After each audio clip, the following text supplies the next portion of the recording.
Hari Om.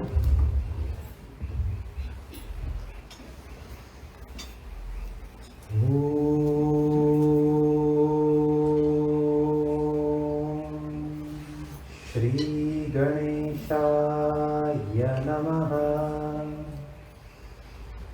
Om Shri Saraswatyai Namaha. Om Shri Gurubhyo Namaha.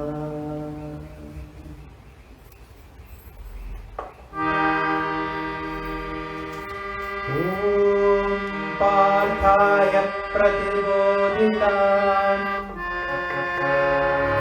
Om Parthaya Pratibodhitam Bhagavata Narayanena Swayam Vyasena Kratitam Purana Madhye Mahabharatam Advaitamritavarshini Bhagavati Ashtadashadyayini Ambatvamanasangadhami Bhagavad Gita Bhagavadveshini Namostute Vyasa Vishala Buddhe Punnaravindaya Tapatpranetra Yena Tvaya Bharatataira Purnaha Prajvalito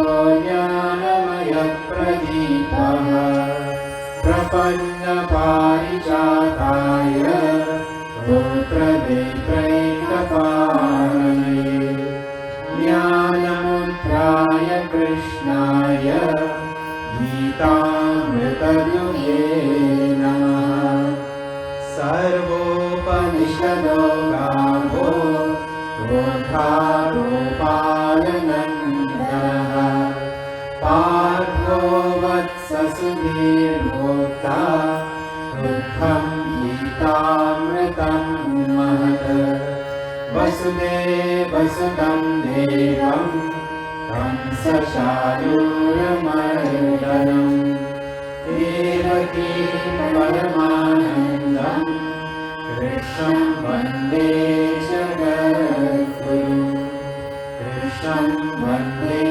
Jagadguru Hari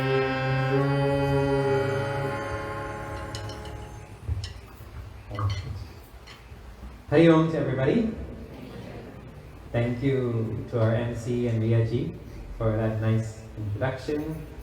Pranams to Panditji and all those other esteemed Pandits who will be here. Tonight is night 94, I believe. 95. 4. Night 94 of 108 nights of Bhagavad Gita Jnana Yajna across Kali. And each night we have been studying, as our MC nicely said, the whole Bhagavad Gita. Bhagavad Gita is a little section inside Mahabharata where Arjuna is being given guidance by Sri Krishna on a battlefield. And we are now today beginning the 18th chapter, the last chapter of this advice, discourse, divine teaching, uplifting message that Lord Krishna gave really over the shoulders of Arjuna for us. Bhagwan didn't take avatar and create a whole big scenario just to teach Arjuna. When I say big scenario, we're talking about the largest battle humanity has ever seen. That kind of war. Well, no. Ram Ravana Yudh is the largest, right? But a huge battle. Millions upon millions of warriors lined up on each side. And in the middle of that battle, your Sanatana Dharma shines. In the middle of that battle, the essential message that helped our forefathers stick up and stick to this life-giving Sanatana Dharma that shines for humanity. This is going on a different yuga. Until today, we are talking about it. So, a very special thing, a special conversation happened. And it didn't take long, 3 hours it takes to chant Bhagavad Gita. A 3-hour conversation. That's a normal Bollywood movie. Right? It's not a very long conversation, but every word of it requires deliberation. So it is broken up into 18 chapters. And like I said, today we are seeing the 18th chapter, which is the longest chapter if you measure by number of verses. So we begin the last chapter, longest chapter. And what is unique about this chapter is that it is a summary. So you guys get the summary of the whole Bhagavad Gita. Many times you will hear, and if you've been following each night, great saints and sages and teachers like our great Puja Swami Prakashananda Ji, they explain the 15th chapter is the summary, not the 18th. The entire philosophical thought is summarized and given in the 15th, 1-5 chapter. So then, if you're going to summarize the whole teaching in chapter 15, what's the point of having chapter 16, chapter 17, chapter 18 after that? Just like in any great science textbook, at the end you find what we now call an appendix. You know appendix? So if it's a great big, suppose, cooking textbook that you're reading, well, at the end there they say, okay, we mentioned chopping, dicing, slicing. But we have an appendix now on the types of knives and the types of best ways to use them and the best ways to hold the appendix to cooking. Correct? And you'll find that in every great science textbook. Well, Bhagavad Gita has as an appendix, as though, chapters 16, 17, and 18 also. Meaning to say, ideas that were touched on, presented, used in the Bhagavad Gita up until this point are now elaborated in detail. A little bit more, Arjuna, let me tell you about Shraddha. A little bit more, let me tell you about, means faith. Let me tell you a little bit more about discipline. Let me tell you a little bit more about food. Let me tell you a little bit more about giving. Let me tell you a little bit more, like that.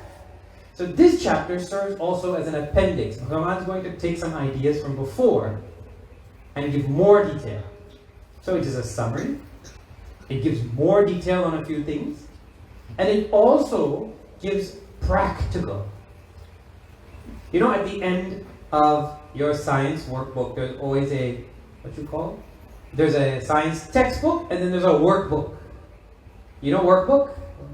It doesn't have all the lessons. It'll have a quick summary of the lesson and some practical ways to understand that. So that also is in chapter 18.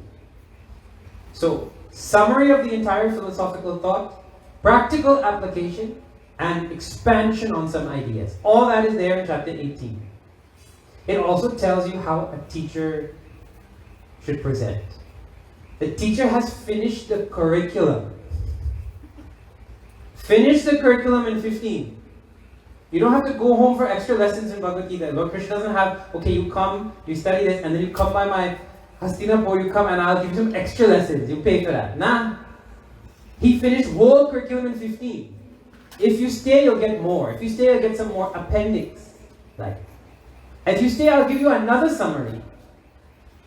But he's such a good teacher. He plans out what he wants to tell, as though. Okay, so this is that great chapter we're going to begin now.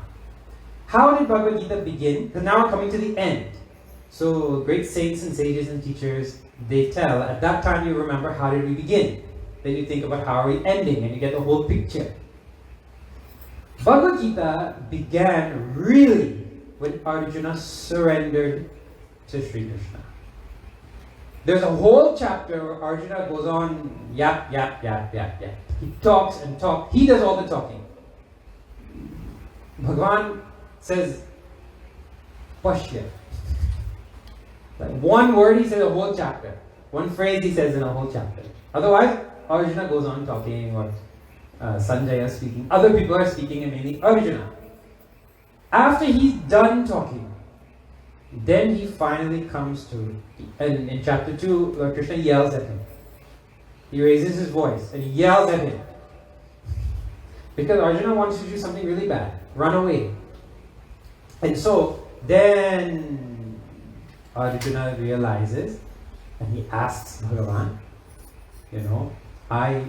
although I gave you such great discourse on how I should run, why I should run away from this battle and all that, I don't know what is right and what is wrong. Dharma sammuda chetaha. My mind is confused. Yat shreyas nishchitam bruhitam. I want to know, you please tell me, what is the best thing for me to do? Shishyasteham shadimam prapannam. I surrender now to you, Lord Krishna. You're no longer my friend alone. I am your Shishya. That means you are my Guru. I'm going to subject myself to what you say. I'm going to follow. I'm going to listen. I need help. So Bhagavad Gita was only given to Arjuna when he came and asked this question. I mean, the teacher had the knowledge with him the whole time. Bhagavan Shri Krishna, Jagat Guru, had the knowledge with him the whole time. While he had gone to visit Arjuna in the forest also when they were banished and all that. He had the knowledge with him. But Arjuna didn't ask. So he didn't give. And even if maybe the topic came up in passing, then he also didn't give. He had to come this way, admitting, you know what, I need help. On my own, I can't know this. That is an instructive lesson for all of us. See, I think everybody here has a family member who is an alcoholic. Because drinking in Guyana is synonymous with living. Right? Correct or not? You all have somebody in your family who drinks. It may not be your immediate family, a cousin, a cha-cha. And I think everybody has. You don't have to go far. So like that, I also have. So one of my cousins admitted to me one day. You know when I realized I was an alcoholic? One day, one morning when I opened that can and I was drinking in the morning, it occurred to me that, this has become a lot, I drink in first thing in the morning. Only alcoholics do that. You don't drink for breakfast. And then he said, but I could have realized that earlier. When? Well, when I was drinking every evening also. Before I started drinking in the morning, I started drinking every evening. Only alcoholics do that. But I didn't realize. I could have realized earlier than that, he told me. Because whenever I used to drink, I used to get drunk. Only alcoholics do that. They don't just have one drink. Every time they drink, they get zunk. One man got stopped by a police officer on the way home. And he wind down the window and he was nervous, right? His breath smelling like alcohol. He said, Ossifer, I wasn't drinking Ossifer. So right away from that one word, the man realized, he jumbled up his words, he drank. He said, but you said Ossifer, you should have said officer. Then I might believe you. He said, no, I know I zunk. But it's not because I zinc alcohol, What happened, I went to the bar for truth. But I order a Zeus. And I zinc a Zeus and get zunk, man. What to do? I zinc a Zeus and get zunk. I didn't drink alcohol. You can't lock me up for that. Well, the point is what? We cannot seek help until we admit, I'm in a fallen state, I need help. Correct? And at which state you realize that, that is according to you. The sooner you realize, the sooner you'll get help. The longer it takes. Many people are like concrete, Concrete is mixed up and well set. You have to get the cement and the sand and mix it. And then you mix a little pride with that and it gets concretized. But you can't unmix that again. Many people's minds like concrete. Mixed up and well set with pride. So anyways, Arjuna was so great, he surrendered his intellect and he asked Arjuna to teach. That is how this teaching began. So, if we are going to benefit at all from this, we have to say, well, I have something to learn from this Bhagavad Gita. That's the point. That's the message. If you don't think you have anything to learn, well,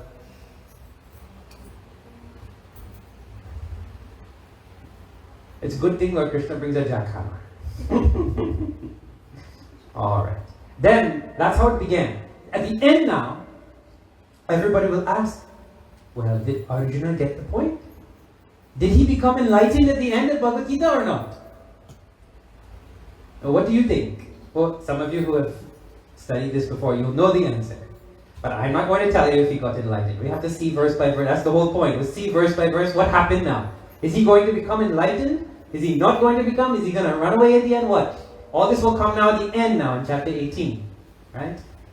Okay. So this is the great chapter we begin. How does it begin? It begins with a question from Arjuna.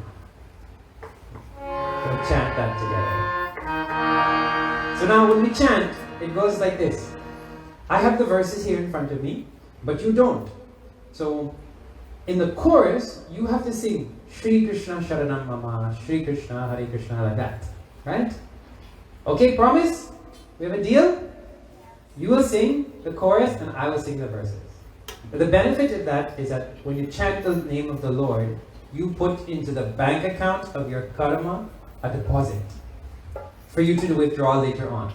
If you just come here and listen to the Vyas chant, do you get a deposit from those names that are called or not? If you put on the computer 108 times Gayatri Mantra on repeat from 2000 to 2025, and you just let it run all day, all night, that's what's playing in your house. 25 years. Will it give you mukti? Freedom? That computer will sooner get mukti than you. Because who's chanting? The computer, so he who chants, he gets the benefit. So you might as well chant. Otherwise, why sit here and watch other people go to the bank and put in money? Why? That's a nice feeling. You want to sit outside the bank and watch other people put money in the bank? You also put punya in the bank and chant.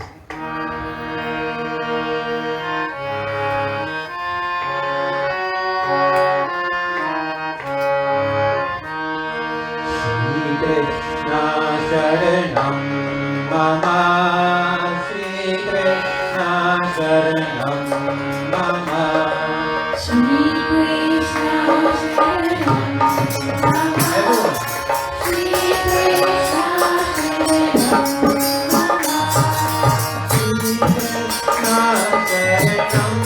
Mama, Shri Krishna Sharanam Mama, Shri Krishna Sharanam Mama.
So Arjuna asked Sri Krishna a question, and in the verse he calls out, "Oh Hrishikesha, master of the senses, Mahabaho, mighty armed, mighty Krishna.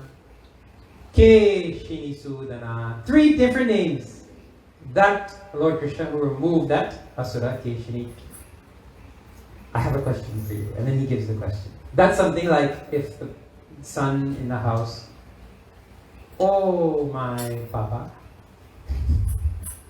father of the year, who did such a great job building this huge back shed with all your wonderful tools.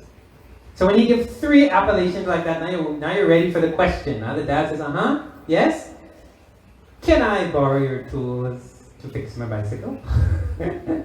When they ask like that, then you have to respond. Then it inspires you to respond. So Arjuna has a question that is important to him, so he will give these 3 names for Lord Krishna. We do that all the time. And the rishis study everything. So they study the names also. And they have brought out a wonderful message for us. Coming at the beginning of the chapter is a reminder about might. What are the 3 names? Oh, C.C. Krishna. We all look at him and say, oh, master of the senses.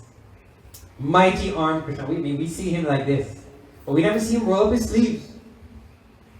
Sarva Shaktiman, all-powerful Lord of the universe, who removed that Asura. Well, in those 3 names is a great message. In order to remove a negative force, be it outside or inside, you have to be mighty. In order to be mighty, you have to master the senses. So those 3 names are perfectly in logical order. It means to say, if you and I do not master our senses, if we're only ever slaves to our tongue or our ears or our eyes or our skin, we'll never be mighty. Not possible. That's the message. And Hinduism is demanding of every single member, practitioner, sadhaka, seeker, might, strength, and power. Must. But how do you to become powerful? It is given there. You just master the senses. That itself is might. You may have not thought about it, but any strength you see in anybody in the world has started with this. Suppose you see a big, strong wrestler standing like guard, right? Like standing guard in front of the shop. Big, strong, strapping, and his muscles have muscles, you know? That kind of muscle is rippling with muscle. Now, in order for him to gain that type of physical strength, didn't he first have to have some mental strength to get up every day and do push-ups and pull-ups and all that? What comes first, the physical strength or the mental strength? First the mental strength, then only the physical strength. And one more point. If that big, strong man doesn't have mastery over his senses, he has no strength, you know. How many times you have seen in movies that to get past the guard, all they do is put something tempting. So if he overlikes drink, they put some drink, he overdrinks, he falls asleep, and we go past him. Right? Correct or not? And that's just in movies, but in real life also. Any strong person subject to corruption like that. You can distract, bring to their knees, weaken anybody. That's why we say, I'm strong, you know, but such and such coffee is my weakness. I'm strong, you know, but fat korma is my weakness. Pera is my weakness. Otherwise, I'm very disciplined, you know. In scripture, it does no strength. One man said, I'm very strong, you know, I have a few weaknesses. Really? What is it? Well, sleep is my weakness, number 1. Oh, that's all? No. Food is my other weakness, number 2. Oh, I have a third weakness also. Screen time is my third weakness. And I only have one more, gossip. But other than that, I have no weakness, you know. Imagine his day. When it's time to get up, well, sleep is his weakness. Then, when it's time to eat, well, he can't have any portion control because food is his weakness. Then, when time to study, well, screen time is his weakness. And now and then when he take his eyes off the screen and he has to do something useful, he go and gossip by the water cooler. That person is just weakness only, correct? What strength can be there in that person? So, another man said, I can feel my willpower going away with each bite. I told myself I would not eat an extra slice of pizza. And I hold in the piece, my weakness, my willpower went down 1 unit.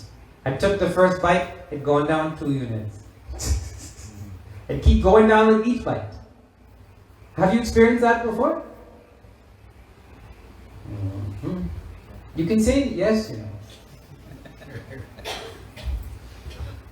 Then, the other side is also true. The willpower goes up with each denial of. You don't have to do a lot. Every time you exercise the strength over any one of your senses, the might goes up. So you have a choice in front of you any moment. That person who doesn't have weakness for the senses, he only becomes mighty. And only a mighty person can remove the asura inside called desire. And throughout Bhagavad Gita, Lord Krishna is telling Arjuna, Ādau niyamya, you begin with this control over the senses. Then you slay desire. It begins with this thing. It doesn't mean that you have to live a life of no enjoyment. There's a wonderful thing called the pine tart philosophy. If you want to take this one thing away from satsang, the pine tart philosophy of sense control. Now, I don't know if this will make sense to you. So you tell me, right? Honestly. Those who have this type of mastery over their senses, listen to this, right? They follow a simple rule. They enjoy things of the world, but only at the right time, at the right thing, at the right time, at the right place. Right thing, RT. Right time, RT. Right place, RP. Right? RT, RP, RT, these three. And with the right attitude, RA. So now you have all these letters. You have R and a T and a P and an A. It kind of spells pine tart. Pine tart has 3 corners, right? So, and it has nice filling. So each corner is either that pine tart can be eaten at the right time only. This is the reminder, at the right place only. Right? The right thing means the right amount. And the best part of it is the filling. The best part of sense control is with the right attitude. Like that. Means to say, at 7 a.m. in the morning, suppose you sit down with a can, some Coke and a pine tart in the hammock. Right? You're singing like this. Like that. 7 a.m. in the morning. Now you tell me, first of all, is it the right time? No. Is it the right place? Well, that pine tart will crumble and it will go under the hammock and the next person who sits there will feel that. No, that's not the right place for crumbly food.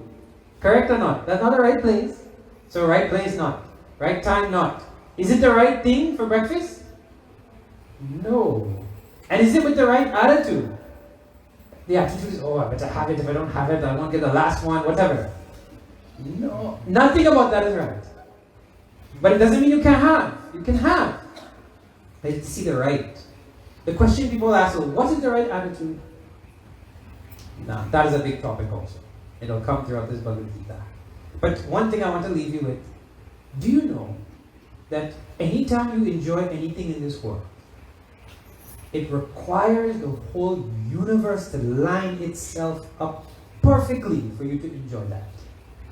Any one little thing is off and you can't enjoy it. Meaning, for example, suppose you're sitting there in the movie theater.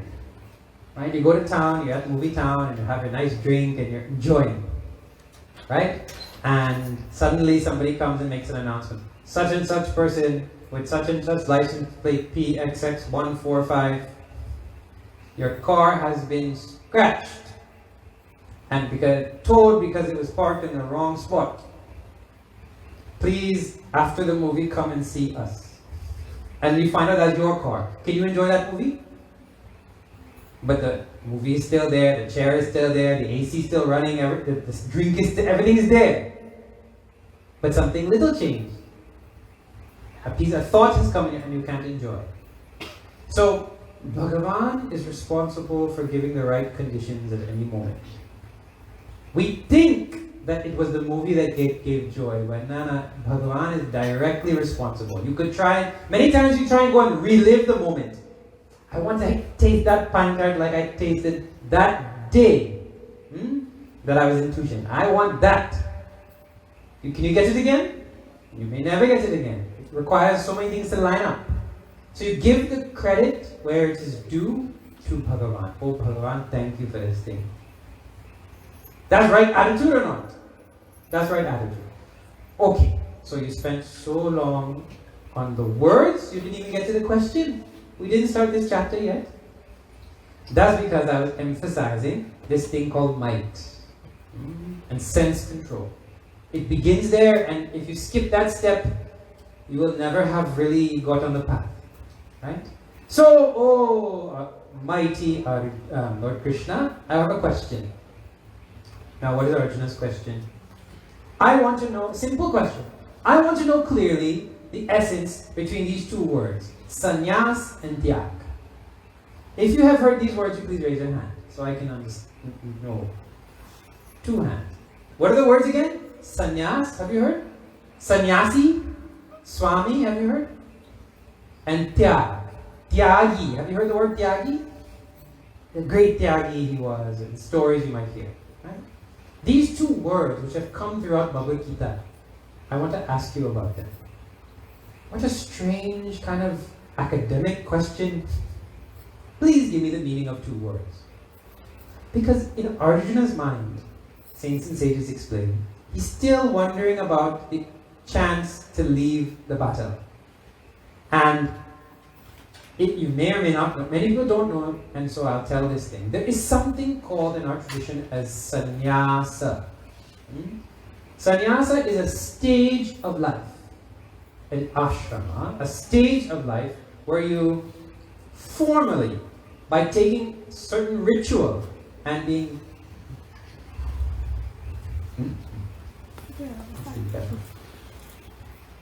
by taking formal sannyas, you can give up all the normal duties that everybody has.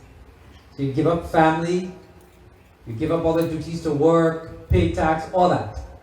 Right? And you give up also bank account, and you have no property and no land. You give up your name also, all identity also, all appellations, degrees that you used to have, everything. You just leave it all.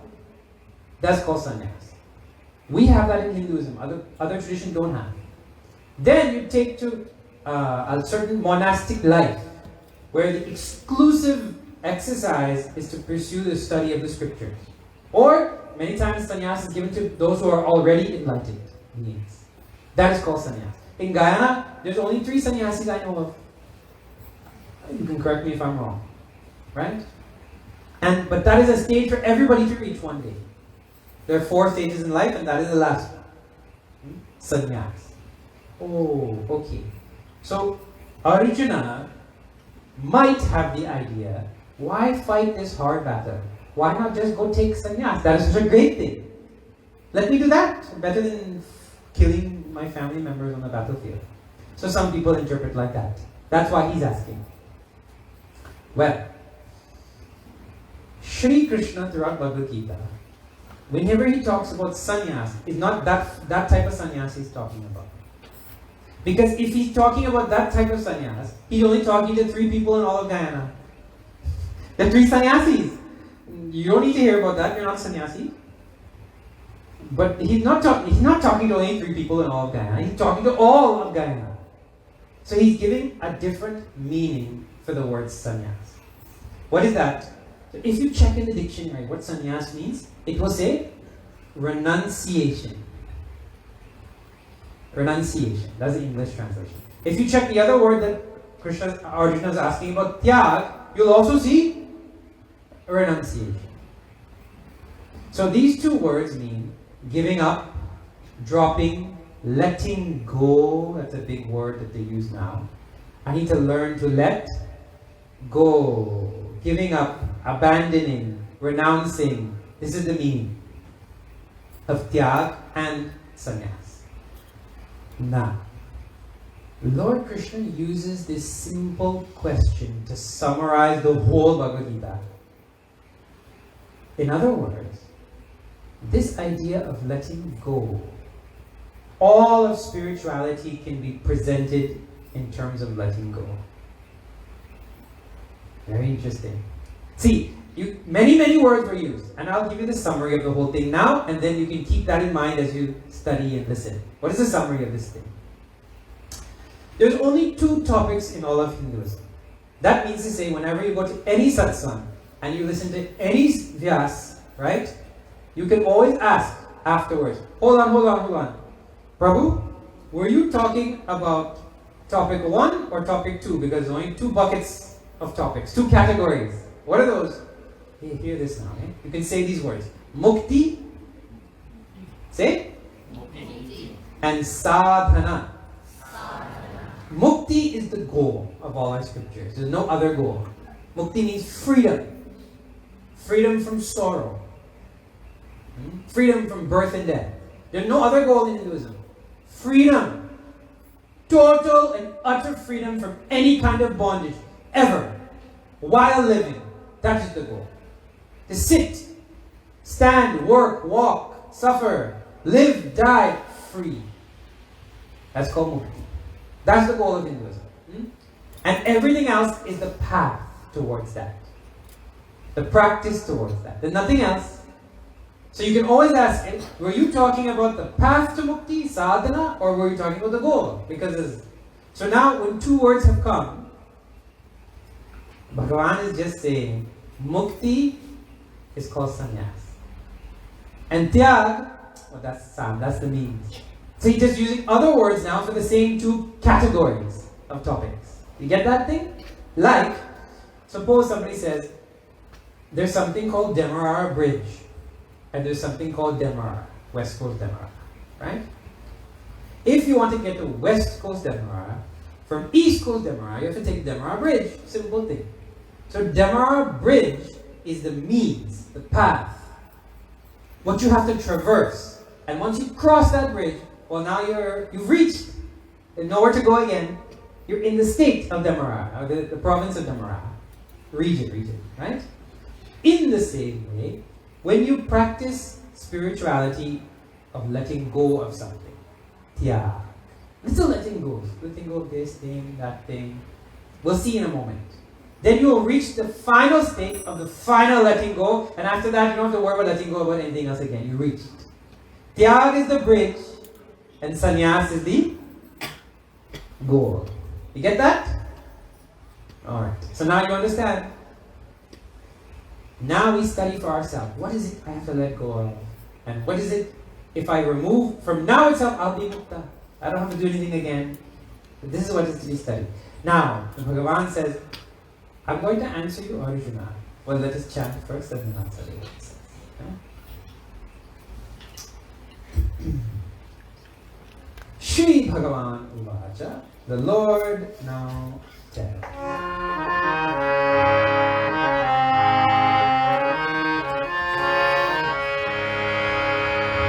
Hare Krishna, Krishna Krishna, Hare Hare.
So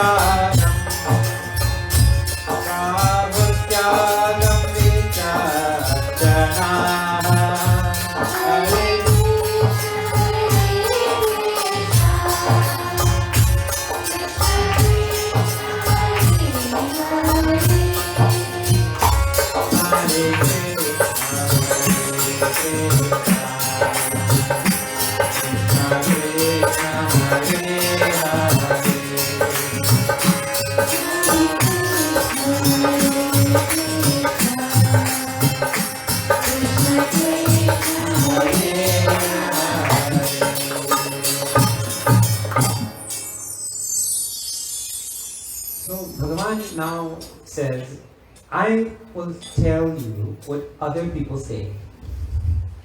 I'm not going to tell you my opinion yet. Let me tell you what other people say about this topic. And this is a great teaching tool also, you know. Because many times people have some topics are very controversial. And when you listen to one side, oh yeah. And then somebody tells you another side, oh yeah, that makes more sense. Now I'm confused again. Like, is it curry aloo or aloo curry? Well, I had the fortune of listening to a proper English grammar teacher from Trinidad. And she convinced me, right? We're having a conversation. So she convincingly said, it has to be curry aloo. Why? Because curry is a descriptive word. And in Trinidad and Guyana, we shorten a word like curried into curry. So it is curried aloo, curried whatever. That always comes first. The descriptive word comes first. Red drink, not drink red. Green drink, not drink green, right? Like that. So we say, oh yeah, that makes sense. But then a Guyanese person right there said, oh, is that right? Okay, pass me some of that pie macaroni and some of that bal aloo, please. Anybody ever says pie macaroni? Pie, it's not pied macaroni. It's not bald aloo, it's aloo bal, right? So then when you hear that side, oh no, you're right. You're right. Now who right? Confusing. So, but if somebody says, let me tell you what so-and-so said. Let me tell you what so-and-so says. Now let me tell you what it really is. After that, you cannot get confused again, isn't it? So this topic of letting go and sannyas, people have opinions. Let me tell you what they are. And then I'll tell you what the real thing is. When you teach a student like that, they come out strong like anything, isn't it? So some people say, Viduhu, great thinkers, scholars, they say, what is sannyas? Sannyas is when you give up selfish action. When you give up yourself, what selfish action means what? People want what? Everybody wants more comfort. And everybody wants to be secure in life. Everybody wants upgrade. You want downgrade, you want upgrade. Upgrade. You want 1 or you want 1 plus? There's a phone call 1 plus. I had the second version of that phone. So I got a 1 plus 2. That was the official name. They didn't call it 3, they just called it 1 plus 2. Anyways, we want a plus. So that, when we work for our family and ourselves, to upgrade ourselves and our life to feel more secure, that's all called selfish karma. Because when I'm doing that for myself, I'm not interested in doing anything for the neighbor. If the neighbor doesn't get plus, that's fine. Give it to me. I'm seeking for myself, and that's normal. But to give up that selfish karma is called sannyas. So some great thinkers say like that. Oh. And what do others say? Vichakshana. Other really clear seers and intelligent people. They say, Sarva karma phalatya. What a famous line in Bhagavad Gita. Giving up the fruits of action. That is called tyag. Now this phrase is very dear to the heart of Bhagavan Shri Krishna and the Rishis. What is that? fruits of action. Have you heard that before? Fruits of action? Just so I know. Raise your hand if you've heard it. Yeah. Oh, all the Panditjis, they all heard it. Yeah, well, I know that already. Fruits of action. It is like the universe is a big cosmic restaurant. Okay? And with every action, activity, kriya emanating from your personality, you are sending an order out into that restaurant. And the job of the universe is to fulfill the order. Even if you don't pay attention and you order, you still get the results like that. Huh? So, and this is a wonderful restaurant. It only serves fruit. Because sarva karma phala. The universe only gives fruits. Eh? You're a fruitarian. Anyways, I guess this is Sanskrit jokes. Meaning to say like this. And if you give it some thought, it is amazing. See, if you put a seed beside or surrounded with some earth and leave it out in nature, that little action of putting one thing beside another thing, that action deserves for you to be fed, for you to get rice like anything. Putting one thing beside another deserves that. I mean, if I go home and I put a $500 bill beside the, to get a times table card. So kids get a times table card, they learn all their tables. So I put the $500 bill beside the tables card and expect it to multiply tomorrow. Right? To multiply? So why would I put a seed in the earth and just put beside each other? What do they teach in school? Heat, moisture, and warmth. If the seed gets heat, moisture, and warmth, right? Then it will grow and multiply. Just putting two things together deserves that great result or what? That's an amazing, stupendous miracle. You could do a small little activity and get such a great result. Like a new being is formed, which will multiply nutritious food. We don't stop to think about it. But the universe is a magnificent, I call it a restaurant. But something which generates. You just put in a slight order with your movement and you get back a result. That is the universe. Huh? Bhagavan has a great name, Karma Phala Data. He gives the fruits of action. So you and I do things. Like you just do a simple thing. You offer the samagri into the Havan Kund. Simple action. But that has some great result, Rishis tell. Right? You do a simple thing. Like you sign your name. This is everywhere. You sign your name on a piece of paper. And that could sway the votes of the country. Because there's a whole system in place around that, which gives that simple movement of yours meaning and significance and returns to you an result. This is called karma. So, now a tyagi is one who knows this, that I do all kinds of actions and I'm going to get all results. But I don't concern my mind with that. That's the restaurant's business. Let them bring the food to the table and let them squander it away in the community. I'm interested in placing the order properly. I'm interested in doing the action properly. That's it. He does think like that. So that's another type of person, and they say he is a tyagi in this world. Oh, what else from Bhagavan? So he gives 4 opinions that we've covered 2. Tyajyam doshavat tyeke karma prahur manishinaha. Great other manishinaha, contemplative thinkers. They say that to give up karma, which is like poison, just to give up action in general, that is called, that is what should be given up. That's called tyak, like that. Oh, I mean, some people do say, you hear this all the time. Well, why didn't you put up your hand at the meeting to do something? You knew that this was a bad idea. Well, you know how it is. When I raise my hand, then they will say, oh, well, that is a good idea. You do it now. Then I'll be stuck with the thing. Better to just sit quiet. Better not to do anything, because once you try and do one thing, then that thing multiplies and that thing multiplies and then you can't stop. Huh?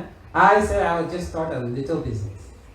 Then that business had profit. I didn't know what to do. So I bought more inventory. But then I didn't have room, so I built a shed at the back.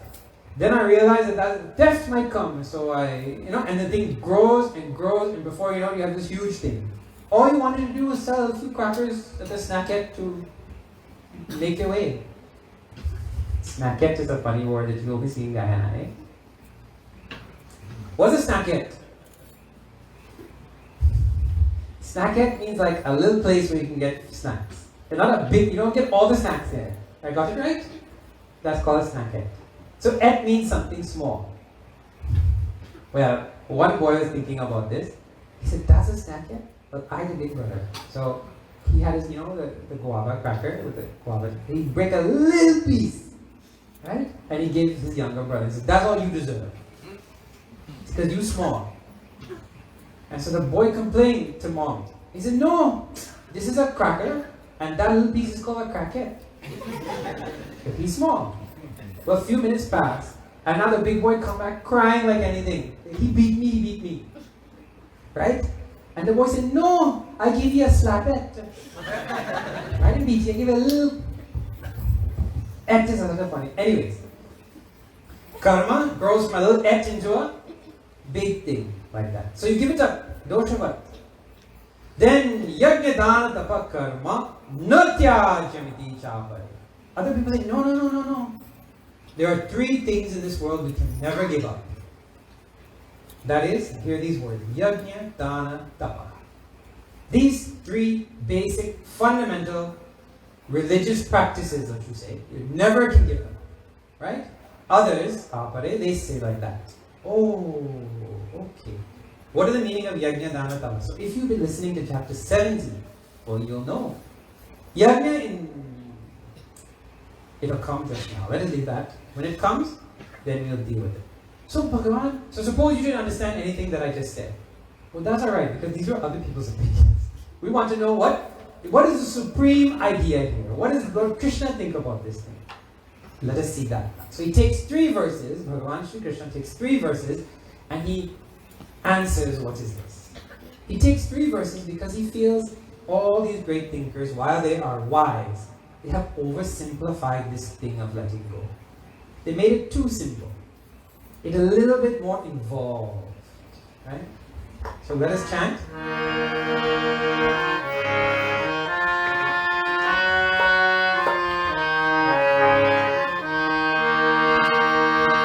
Shri Krishna Sharanam Mama, Shri Krishna Sharanam Krishna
Bhagavan now says, "Oh Arjuna, you asked a wonderful question, and shrunume tatra, listen now to nishchayam, my conclusive, firm view about this topic."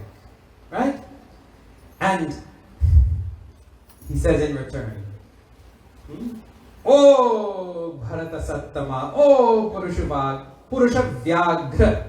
You call me three nice names, right? So that's what the dad's saying in return.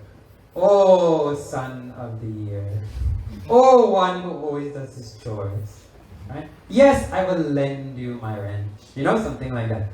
So, "Oh tiger among men, oh greatest among the Bharat dynasty, let me tell you that Tyag is of three kinds. Tyaga, you should know, is of three kinds." Oh Bhagavan, you and this three kinds. Everything is of three kinds. Shraddha, three kinds. Food, three kinds. Everything is of three kinds. So of course now, what are those three kinds? Sattvic, Rajasic, and Tamasic. And people are oversimplifying this thing of letting go. Not all letting go is the same, Arjuna. There is noble, Sattvic. There is kind of ordinary, not so great, Rajasic. And then there's really terrible, low, dark, unadvisable, tamasic letting go. And you guys know all letting go is not the same. Because whatever we want to let go in this world, the world doesn't let us let go. And what we don't want to let go, that we have to see. Every child wants to let go of what? Give up what? I don't want to go to school today. One boy was telling, "Mom, I don't want to go to school today." "Why, son?" "Nobody loves me at that school." No, you still have to go." "No, Mom, I don't want to go." "Why?" Also nobody listens to me at that school." "No, I think you still should go." "No, Mom, there's more reasons." "Nobody respects me at school." "Listen, you better go, she said, because you're the principal." Nobody wants to get up and go to work on Monday morning. Principal too doesn't want to go. So, but anybody lets you give up your work? No. You want to let that go, but you can't let it go. Then on the other side, things which you don't want to let go of, things you don't want everybody telling you, let go, let go. Give up that bad habit. Give up that 5th coffee that you drink every day. Right? Give up those things. No, I don't want to let those things go. So we are also caught up in this thing. Not all letting go is equal. And even if you figure out, I should give up this bad habit, that letting go is also not so easy. Have you heard this? If you try and give up habit, suppose you start. You give up the H in habit. What remains? A bit. A bit remains. Suppose you give up the A also. What remains? Bit remains of that thing. Suppose you give up the B also. Then it still remains. Suppose you give up the I also. Then T remains. Tea you drink. Still you'll have, I can't give up this tea, man. That bad habit remains. Letting go is not such an easy thing. It's not such a clear thing. So they're not all the same. Okay, there are 3 kinds. Got that. And then Bhagavan adds now something more should be said. Yajna dana tapa karma na yajna. Bhagavan's talking about letting go, and he points out something which should never ever be let go of. What is it? 3 things again that I told you about. Yajna, dana, tapa. Now we can think about them a little bit, right? So he said this thing. So three comments are being made. Not all is the same. Letting go is not all the same. So Bhagavan talked of the two words that go back. Tyaga, sannyas. Leave sannyas for a minute. Let's just take tyag. Zoom in. In tyag, there are different types. Some are noble types of giving up, and some not so noble. Sattvic, Rajasic, Tamasic. Great, mediocre, and low. Also, you should know, Arjuna, if you're going to give up in spirituality, there's something you can never, ever, ever give up. Should never give up. It is your duty bounden as a result of being a human being to do this thing. This line is the answer to why when people ask, what is it that our ancestors held to? How come they could hold to something and be so great and happy and pass down to us great tradition? That's what Guyanese are known for that. Besides Fiji, Guyana has the oldest diaspora of Sanatanis outside of India. It means that the oldest culture is here, right here in this temple. Because I heard this is the oldest temple. There was some debate among that. On the west coast, this is one of the oldest temples, right? So this is a historic place. Okay. What is it that gave, of all the places where Sanatanis settled, which gave Guyana its name? What gave them the power to hold? Now, if you know from your own experiences, I studied back in Mani, you will know that the elders said, you have to go to Mandir on this day, you have to do this type of fast, you have to do that other type of thing, you have to, no choice.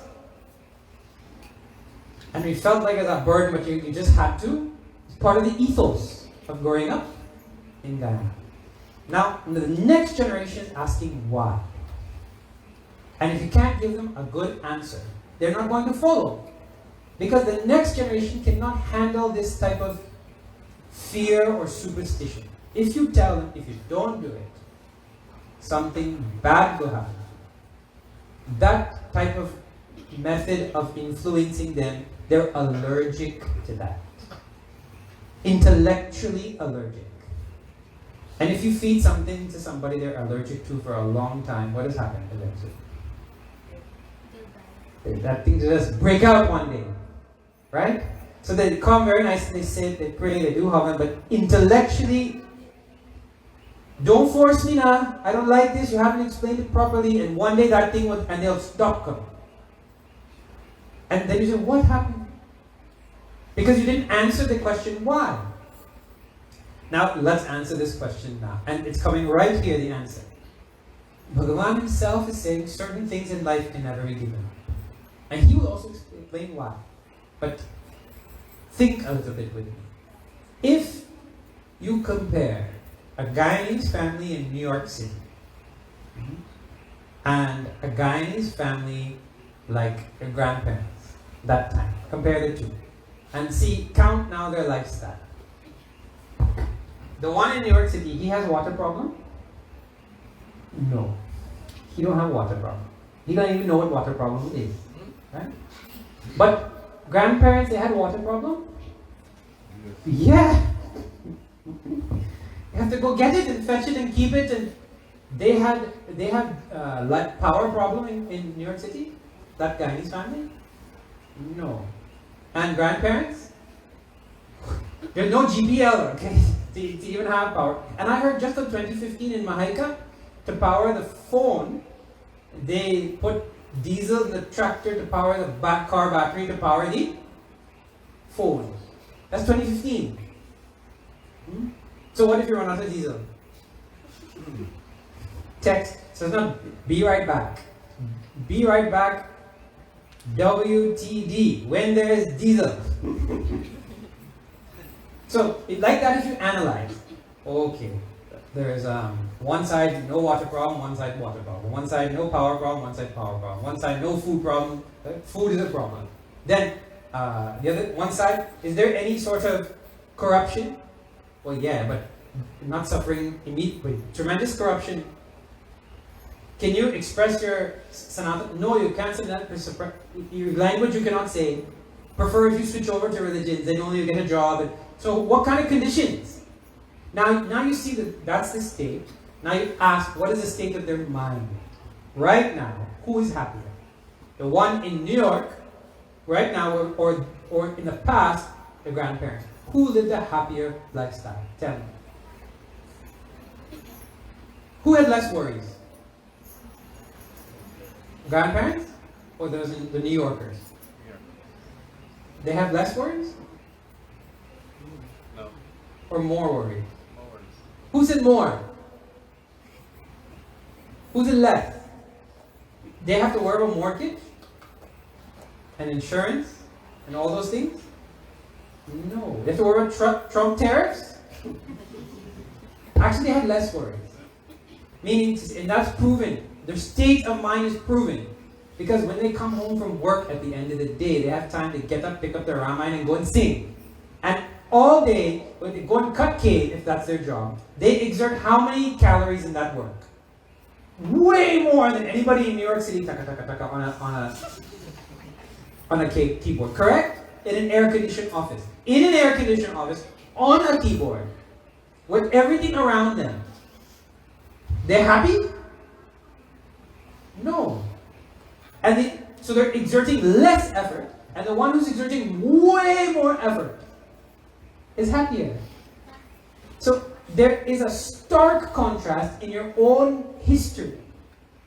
Now you just leave the last generation, take you right now, sitting down in the evening, listening to the frog, swinging in a hammock, and watching the stars, or listening to the family members talk, or just watching your own mind, that kind of evening. If you want that and you grow up in a city like that, the only way to get that is to go on vacation. To pay for an exclusive vacation somewhere. And then you go and you book the hammock. Such and such time. And when you get there, the last person, they spill some drink in that is wet now. So now you only have 3 days vacation. And day number 1, when you book the hammock is not the hammock you wanted and all that. Now who's going to reimburse you? You better go and line up at the front desk, tell them that the hammock on day 1 was not correct. That's how they have to enjoy it. Compared to the person sitting in Guyana. And let me tell you one other thing.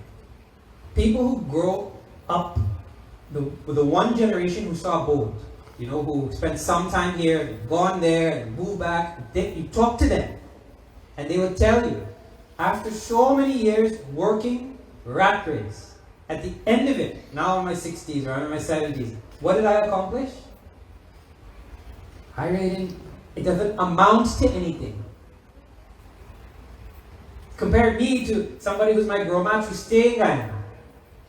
Well, they're healthier, their mind is more at ease, they come to the mandir, do some seva, listen to satsang. They actually grew in life.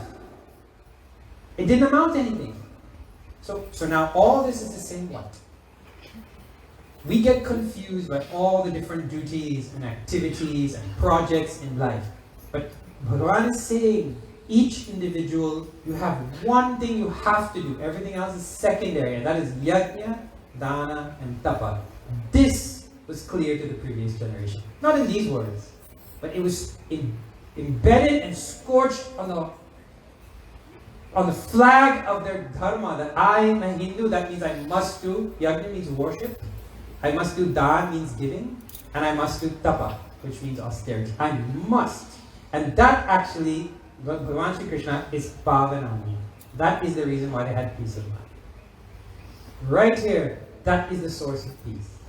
It is proven, I think it's true in Guyana from what I'm observing, and it's very true in India, the villages give more in donations than the cities. The villages contribute more to the upkeep of the culture than, I don't know if it's true, but do those in the villages act out and give with a greater generosity than those who live in Georgetown?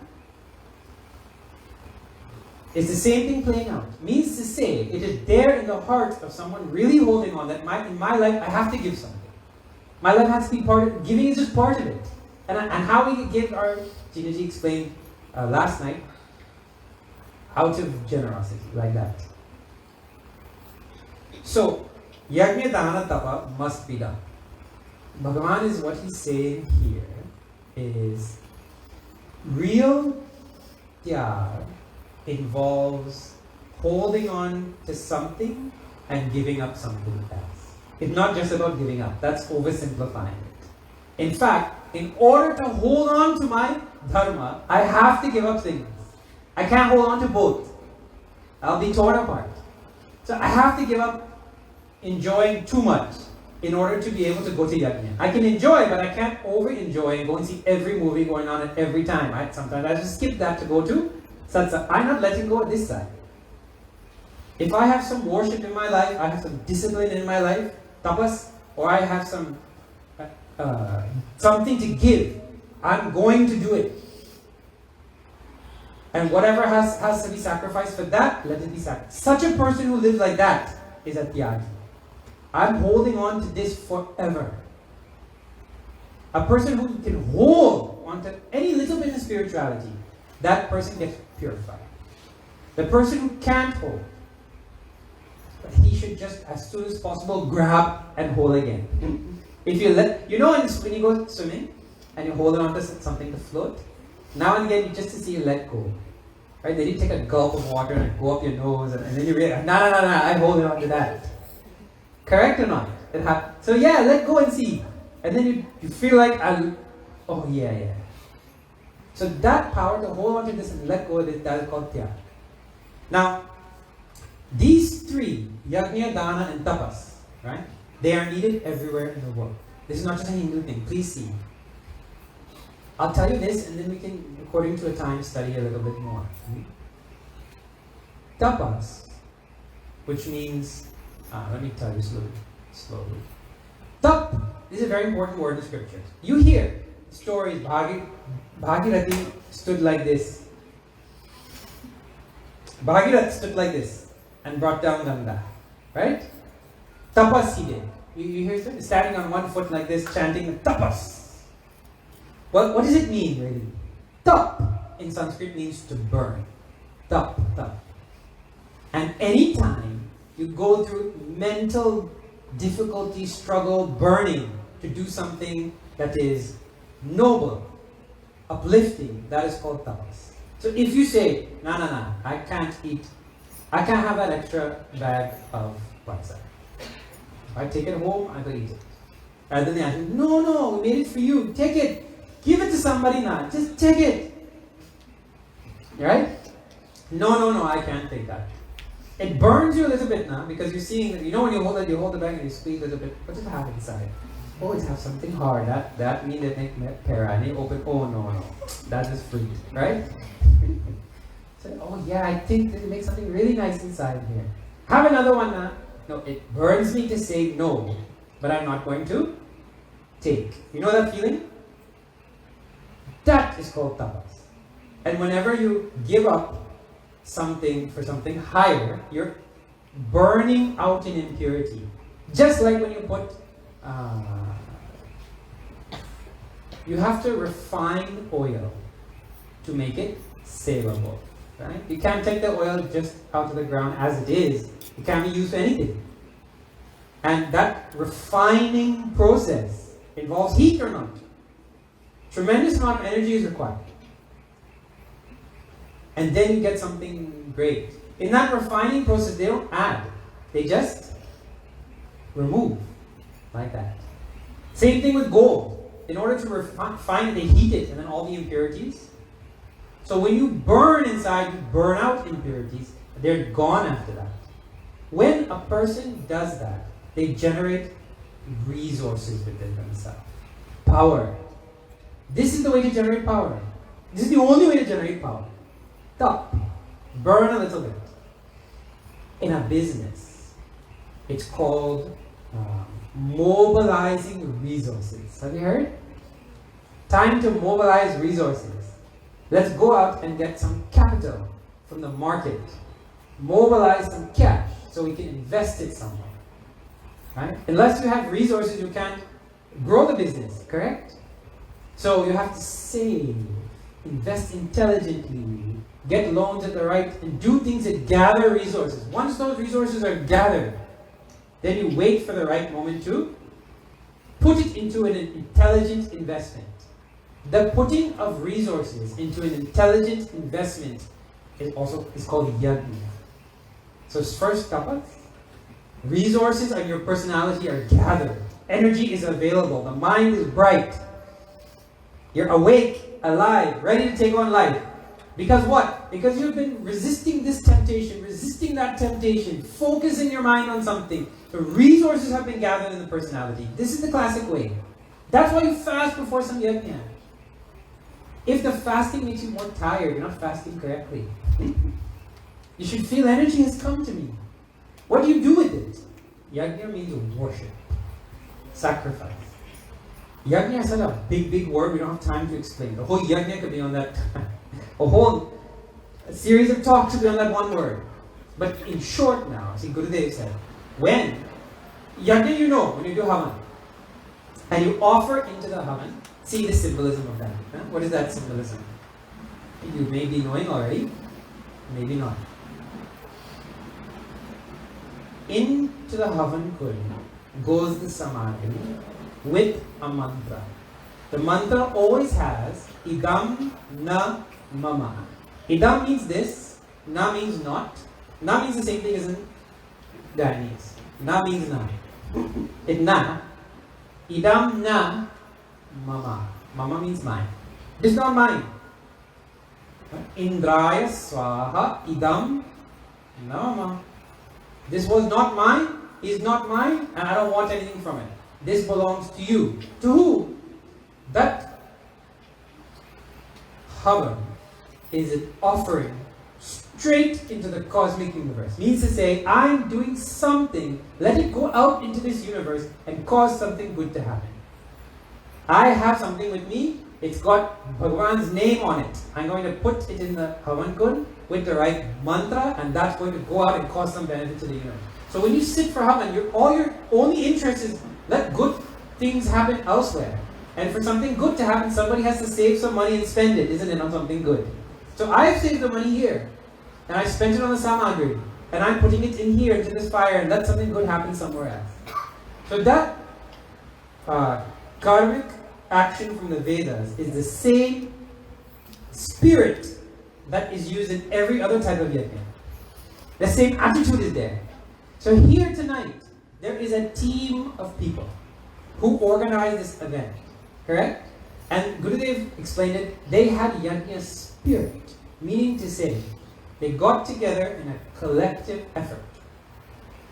And they poured their efforts in, sacrificing their own littleness. Means, I have to give up something here. I don't like this way this thing is being done, but let that other person do it. So they sacrifice their littleness, their likes and dislikes, their little ego, so that they can put their hands together in one unified activity to cause something good for the community. Set this whole place up. When that is done, the benefits of that are tremendous. See, that havan kund, one person is offered. In this yajna, a whole community is offered. The power is way more. And this jnana yajna, so all that is for what? Wisdom. Tremendous. So the benefit now of intelligent in a business, intelligently buying some machinery, that machinery producing something great is what? Well, you'll get prosperity will come your way. The benefit of this yajna, like this, is the old people used to say, the roof will open and prosperity will pour in like that. You don't have to worry. You did the yajna, the universe will come and bless everybody. Everybody involved in the yajna, the blessing will come. That blessing, it might come to one person in the village, it might come anyway. That thing is supposed to be shared. Squandered, actually, for the benefit of others. Squandered means suddenly you get an influx of something, or the road is fixed, or some donation comes. That donation came as a result of the yajna. That should be just squandered for the benefit of everybody. That's called dana. In a business setting, the profit has to be shared among the shareholders. If you don't share and give them their dividend, then the whole thing stops. If you give the dividend, they spend more money on your product. So the same economic structure that we built, the same macroeconomic and microeconomic structure is based on this principle yajna dana. You can't get away, it's a universal thing. Anyways, I don't know if that is relevant to you. Bhagavan then adds one last thing, right? Now this is the most important. All of this is supposed to be done with karma, phala, tyag attitude. It's supposed to be done. Now this is the most important thing. See this. Maybe an example brings it clear. Gurudev gave a most impactful example. The person who exemplifies this next quality. So what is it? If you want to be a tyagi, if you want to understand what it is to cross the journey over to mukti, it is all in giving up. You hold on to the noble, which can be of three types, yajna, dana, and tapas. Let go of things that are in your way. Likes, dislikes, things that you have to sacrifice to hold on to this, right? And so there's so many things said so far. And all of that should be with what? With no interest in getting anything for yourself. The nurse in the hospital is the perfect example. See her, or him. Let's see her. She knows that a hospital is a place where some people come and they come out skipping. They walk away with their body skipping, and some people leave the body right here and they go on and get a next one somewhere else. It's a place of birth and death, right? So she did not afford herself the extra sentimentality of, oh, so-and-so patient number 1 died.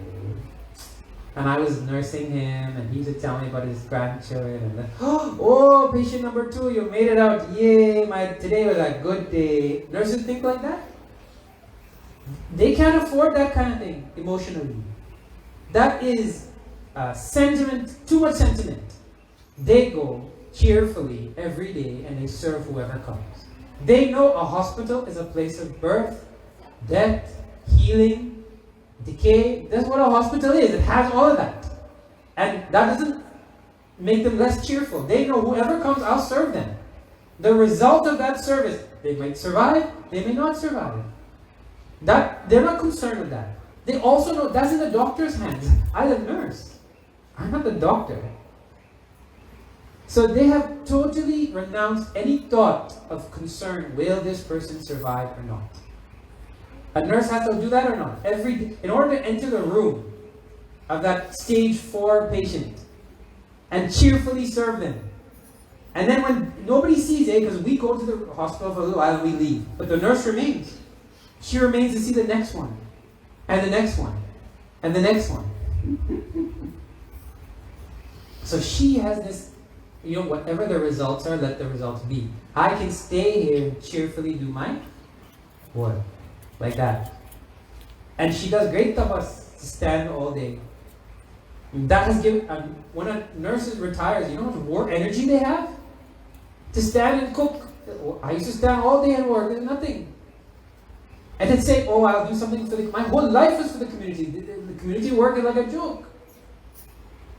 And they share. Everything they get, I got something for lunch, I shared with this patient, that patient. That nurse ready for mukti, I tell you. That attitude. Let the results fall where they may. I can settle myself right here in my work. This is Gurudev's example. That kind of person, that person gets mukti. Mukti means I give up my ego. The same ego which had the likes and dislikes, that ego is given up. Okay. Now, we have seen these 6 verses. Bhagavan has explained what really is tyag in a few words, right? And from here, what happens now? He will tell those 3 kinds of sattvic, rajasic, tamasic tyag. And then the chapter will make a different twist and give a different idea and a wonderful new thing. So, what I hope you've taken away today, if nothing else, is our ancestors had it right. Now, you might reinvent tapas. You may not want to do fasting like they used to. You may not want to do havan like they used to. And that is fine. Organizing satsang, this is also a yajna. Studying is a yajna. You can add more. But if you leave it from life, then you've lost out a duty. Okay. Now, I will just make a few announcements and then we'll close.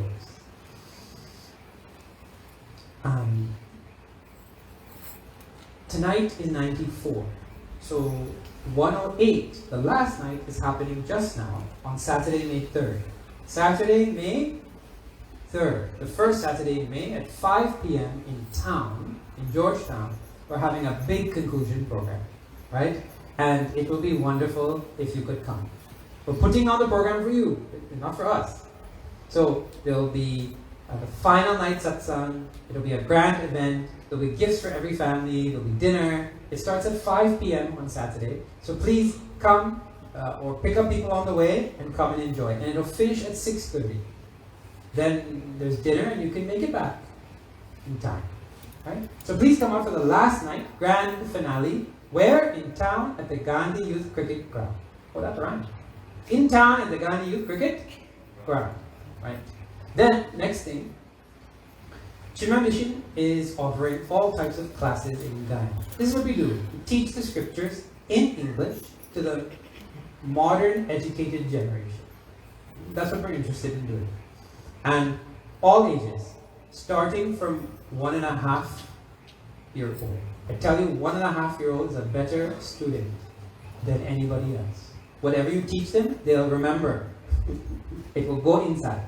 So if moms are out there and you're wondering about this, it is a wonderful opportunity. All the moms get together in a circle, and dads, and they have the child with them, and we conduct a class, and the mom actually teaches the child, holds their hand, and they learn to do puja, and they learn to sing, and do yoga, and they learn how Bhagavan is so great, and all that goes inside by the time they turn 5.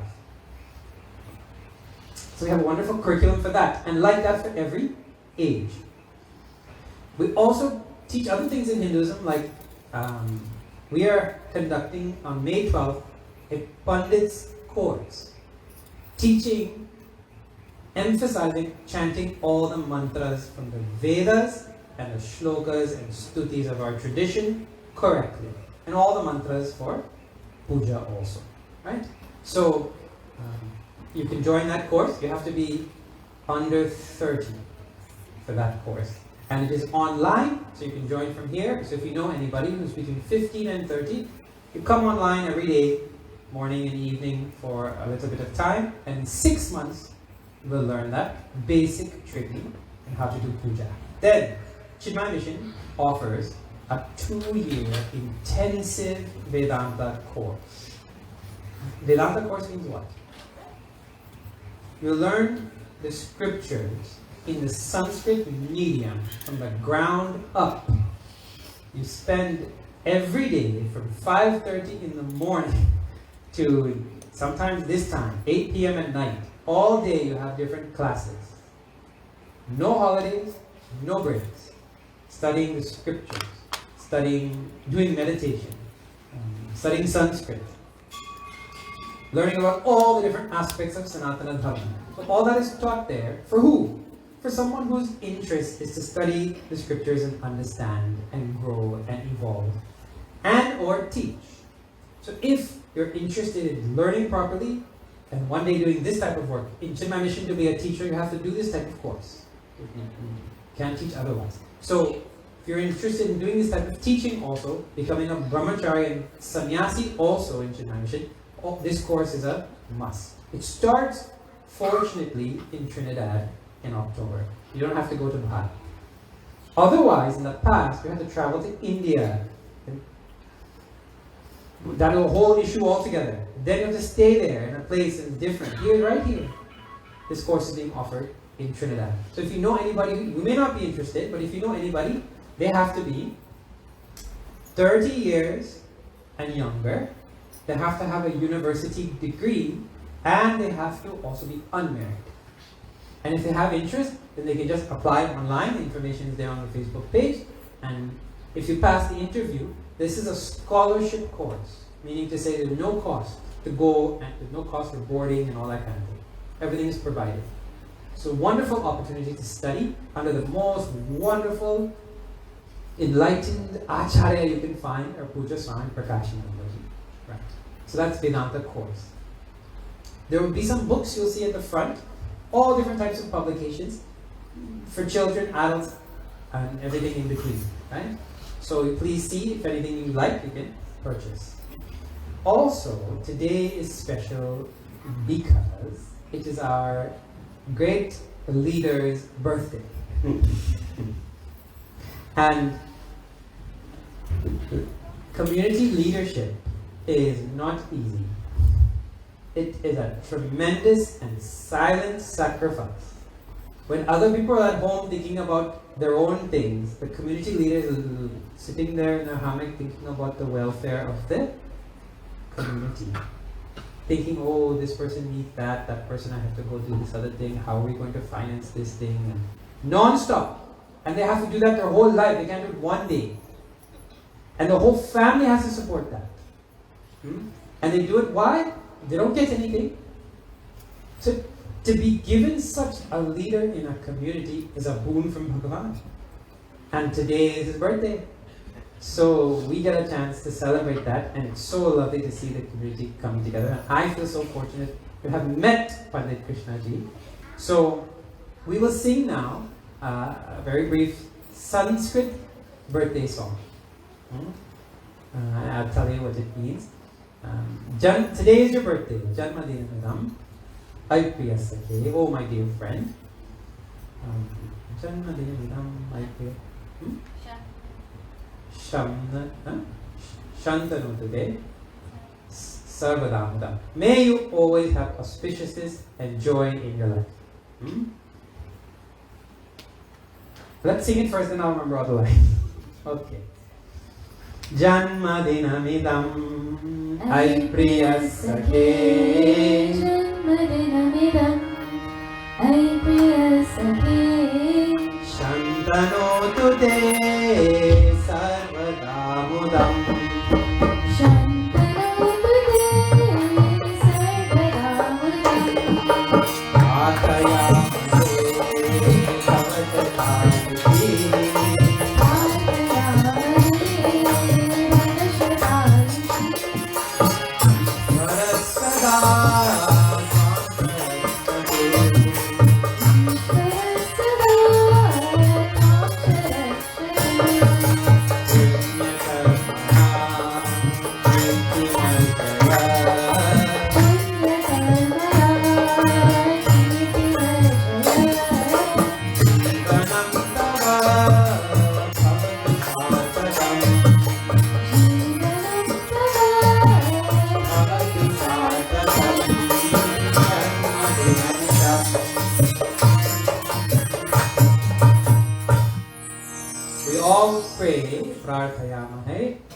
That you live 100 years, and also that you get fame from all your good works.